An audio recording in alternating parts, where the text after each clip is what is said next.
what's going on? Adam T Exotics, welcome back to the channel. If you are new, please do me a massive favour. Please smash that subscribe button, leave a like, drop a comment, and don't forget to ting that thing right there so you don't get to miss a future video. So guys, in today's video we're going to take a look at clutch number 2. We're going to put them in a nice sort of bath together, clean them off, get all the dirty vermiculite off them, have a better go at IDing them, and then we're going to set them up in their individual tubs. Now most people, including myself, I used to do it anyway. I used to put them, you know, the whole clutch in a shedding tub, as some people call it, just to aid in the shedding process. They rub off each other and things like that. I've decided not to this year because obviously my hatching tubs are a bit too small to put a whole clutch of babies in there. So I've housed them individually, nothing wrong with that whatsoever, on wet damp paper towel. They can shed absolutely perfectly by themselves. Clutch number 1, 2 of the 4 have shed, but I'll show them in the next video once they've all shed, so I can sort of give you an update on those. But in today's video we're literally going to take clutch number 2, take them out of their egg box, wash them off all the vermiculite, let them have a bit of a bath, get a bit of hydration in them, and then set them up in their individual tubs. Okay guys, so they're all out of the egg, clutch number 2. So we're going to give them a little bath and have a better go at IDing them once they've all had a little soak to get all this vermiculite off them, and then we can set them up into their individual tubs. Okay guys, so I've got a large tub of lukewarm water, so we can actually put these babies in for a little bit of a swim, a bit of a rehydration, and to get all this nasty vermiculite off them. So we'll put them in one by one, and then we'll have a look at what we think we've got.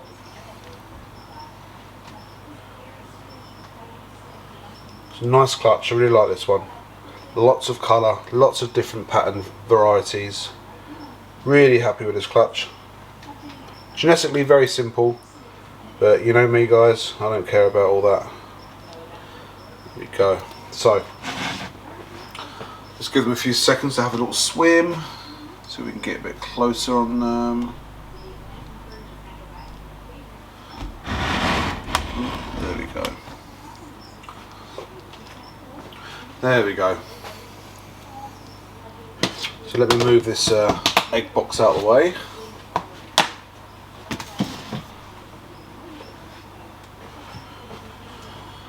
So here comes the fun part of trying to work out what we got. This clutch isn't too hard, although sometimes you really need a shed or two to be able to tell what you've got. So we'll start with, who should we start with? We'll start with this one here, the most wriggly one.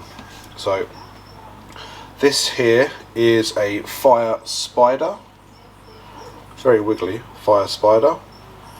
So typical spider pattern, but I'm not sure if it's coming out on the camera, but a lot lighter on the head as well, so I can be confident that has got a fire.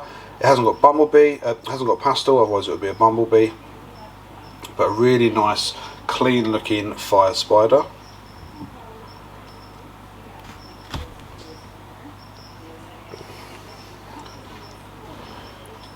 Here we have just a single gene fire. I can get that camera to focus. There you go.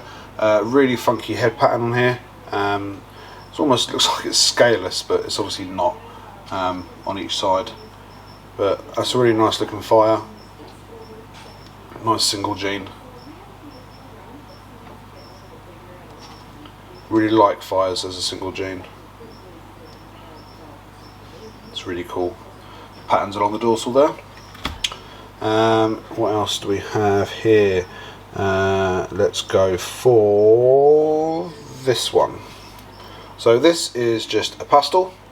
I say just a pastel, but that's a pastel. And I'll actually show you, not the camera, I'll actually show you the difference between that one and the next one. So this is a, you can see them both there? There you go.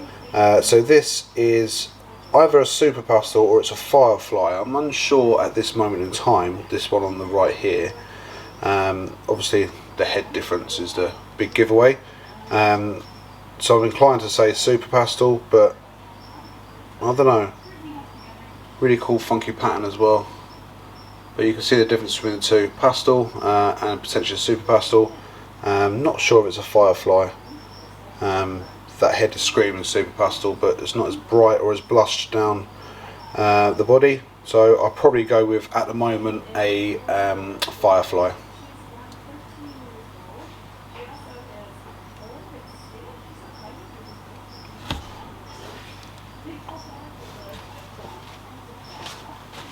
So guys, the next one on the left, so the one on the right is what I've just shown you, what I believe to be the Firefly.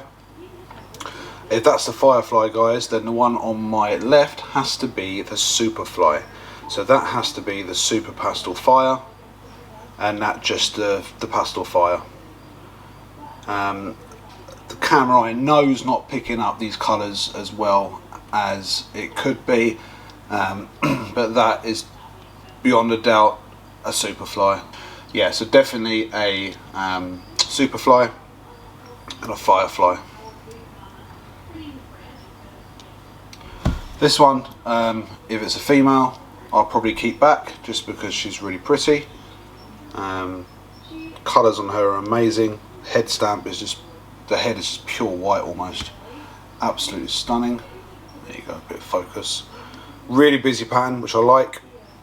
She's actually still got her umbilical cord on her, so we'll be careful with her. Let's pop her back.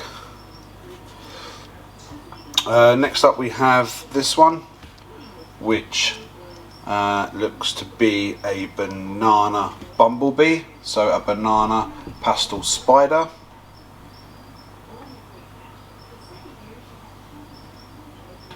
Really nice as well. It's the second one I produced this year actually.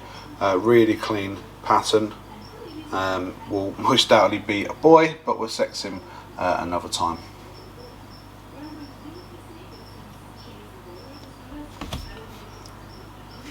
And last but not least is this little stunner here. If I can get to calm down. Calm down. There you go. Let's go to the camera and focus. There we go. Wow. So this one is a Killer Bee Fire. So a super pastel, it's spider, and it's fire. Absolutely stunning. This one will be available. I don't actually need this. I don't need any of them, to be fair, but I just like the look of that Superfly. So yeah, this one absolutely stunning. Really busy pattern. If you look at the difference between this spider and say the bumblebee, the banana bumblebee, it's a lot cleaner, a lot smaller in terms of the actual pattern. But yeah, so that's what I believe I have. Again, we'll have another quick look at them after they've shed out, just to make sure. But I'm pretty confident with those IDs right off the bat. I'm going to get this one into a tub so she can sort out her umbilical cord. I didn't notice that until now. She came out of the egg all by herself, hence why I was doing this video. But yeah, clutch number 2. Okay guys, so we've got our egg tub set up, minus the water bowl because I'll do them after. So we're going to put that Superfly in there now. Got a bit closer. There you go. Yeah, I didn't notice that until filming this video. So we'll keep an eye on her, make sure that's all nice and clean. That one can go in there. That's the Firefly. And we'll put the pastel in here. So these are going to the rack. As I say, I will be putting some water bowls in with them very shortly. But yeah, that's the first 3. So the next 4 we'll put in is the banana bumblebee. We'll put in the fire spider. We'll put in the fire by itself, single gem fire, and then we'll put the really awesome super pastel fire spider in that one there.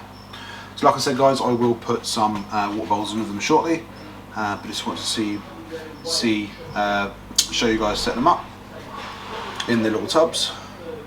Wet paper towel obviously to help them with their shed, but yeah. clutch number 2. The hatching rack is starting to fill up nicely. We're down to the 3rd level now, so what's that for? 8, 12 babies all in their new tubs. I've got to put water bowls in there like I said. I'll do that shortly. I've actually got a delivery of them. I need to unpack them, give them a quick wash, and then I can actually fill them up with water and put them in. Just while we're here, I just wanted to show you this quick one here. I've just put these ones onto that new substrate I was talking to you about. You know, the finer sort of cocoa husk that I'm going to be using for the babies. There's a nice Mojave ivory in there, and she literally just did a fresh shed for me today. So they're looking quite good. I do like this substrate, especially for smaller tubs, smaller babies. It looks really good. And they can obviously nuzzle down in it as and when they wish. That's banana ivory. But yeah, hopefully get this filled up with as many snakes as I can. Well, no more than 80, but there we go. So there we go, guys. That was clutch number 2. All ID'd, well, 99.9% ID'd. A couple might change my mind as they get a bit bigger and as they shed, obviously, because obviously their colours come out a bit better after a shed or two.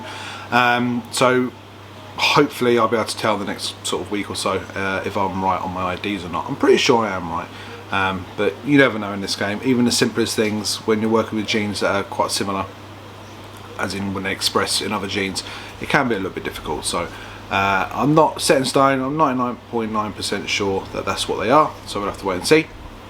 But thank you for watching this video, guys. Again, thank you for taking the time out of your busy days, I'm sure, to check out my video. I think you'll agree I'm uploading a bit more of on a consistent basis now. I want to keep that going.